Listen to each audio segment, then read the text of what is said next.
Joining me now to discuss, former Obama Council of Economic Advisors Chair Jason Furman. Also with us, Congressman Josh Gottheimer. He's the co-chair of the Bipartisan Problem Solvers Caucus, and he represents the state of New Jersey. Jason, what is your reaction to the new inflation numbers? And we're aware they're coming from last year when things were way down because of the pandemic. But let's be honest, prices are way up, and people certainly feel it. Yeah, look, last week we were talking about how jobs were way up. Today, we're talking about how prices are way up. To some degree, those are related. The United States had a huge policy response to COVID. That policy response is creating jobs at a really rapid clip. It's also contributing to this inflation. Yeah, some of this is supply side, some of this is base effects, but we're seeing a lot more inflation in the United States than in Europe. That's because we did a lot more in response. Congressman, the White House argues that inflation is just short term. But with the midterms just over a year away, those short term effects could be devastating at the polls. How do you convince voters that Democrats have been good for their wallets? When you go to kitchen tables, all people are talking about are prices. Well, first, to Jason's point, which I think was spot on, is people are back to work. And if you look at since we were during the height of the pandemic and where we are now, the good news is people are in jobs again. And I think we took smart bipartisan action, 5 bipartisan packages on COVID relief over the last 18 months, and it's working.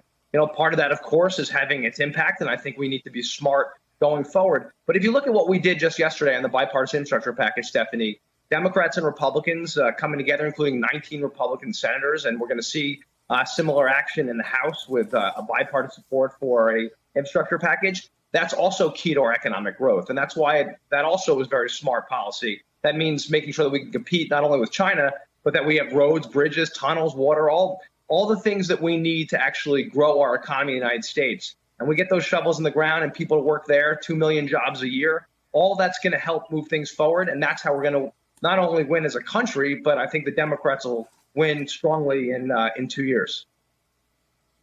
But that's not the only thing Democrats are immediately working on another $3.5 trillion of spending. Jason, I know you're not a politician, but you are part of the Obama White House.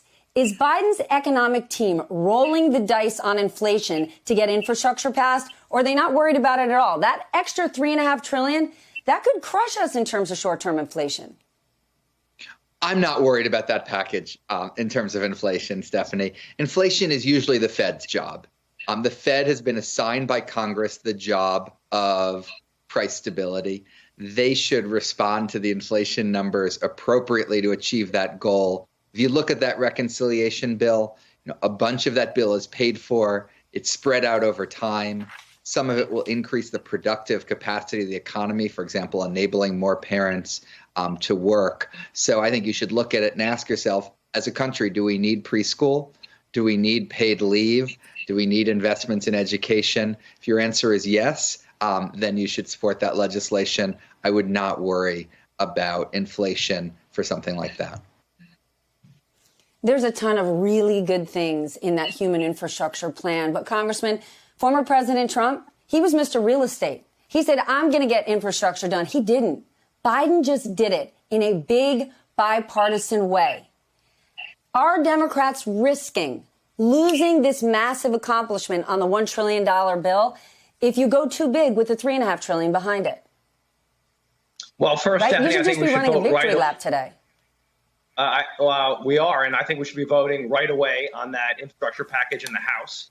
I am concerned, whereas I agree that a lot of the policies are critically important. I'm concerned about the size and scope of a reconciliation package, and I think we have to be cautious about that. And there's a way to do this in the right way, in a targeted way. I'm concerned to make sure that taxes don't go up and that we handle this appropriately. And I think there's a way to do that, but it's going to take us working together to make that happen. And you're right, Stephanie, let's take a big victory lap, not just Democrats, but Democrats and Republicans for what got done yesterday in the Senate and what I'm hoping will get done very quickly in the House. Well, what does cautious mean? Because your caucus wants the standalone vote on the bipartisan bill. But when it comes to the $3.5 trillion, we always point to Joe Manchin, saying he's the guy. He doesn't want the other bill. He doesn't like that big price tag. And people often assume that Speaker Pelosi has got all Democrats in the House on board for the $3.5 trillion. Are you? Would you vote for it today?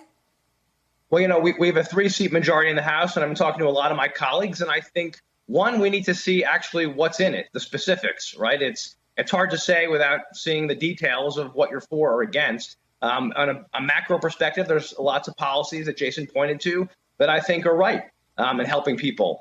But I'm also concerned that number is very aggressive. I'm concerned to make sure that if we do anything on the tax code, that SALT comes back to help Jersey and make things more affordable here in the Northeast. And overall, the tax picture concerns me, and I want to look at that. But that we're a long way away, Stephanie, and I think the key here is to be very smart and judicious how we do this. And this is not something we should jam through. And I've made my opinion with several of my colleagues pretty clear about that. Has Speaker Pelosi responded to you about voting on the standalone?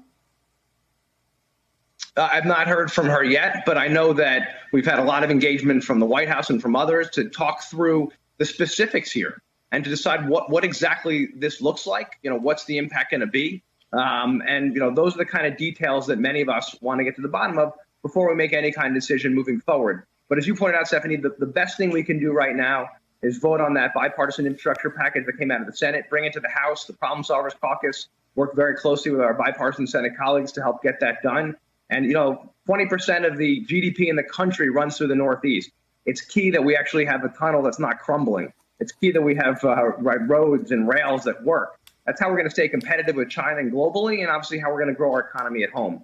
So let's take that big win for the country, and obviously we can take other steps too, but let's look at those separately.